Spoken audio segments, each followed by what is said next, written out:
G'day everybody, it's Marley from Supertech Electronics, and we're going to remove a Jeep Grand Cherokee radio sound system. Now the tools you'll need today is a plastic spudger and a 7mm socket. Okay, let's get started.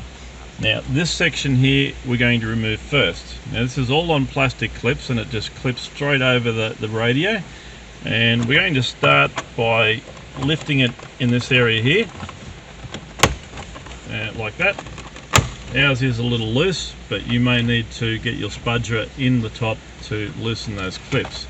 Now once it comes out, it will be plugged in with two electrical connections. You'll need to remove those, or you can just lie it down there for the time being. It won't matter, because to remove the radio we'll be removing 4 7mm bolts.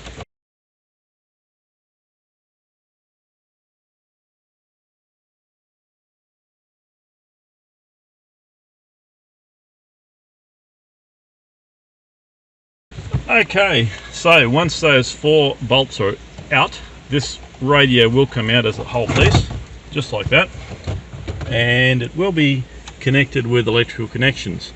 Most of them you just push the button and pull it towards the front of the car. This bottom one, it clips on the bottom, so pull it out, and this one here,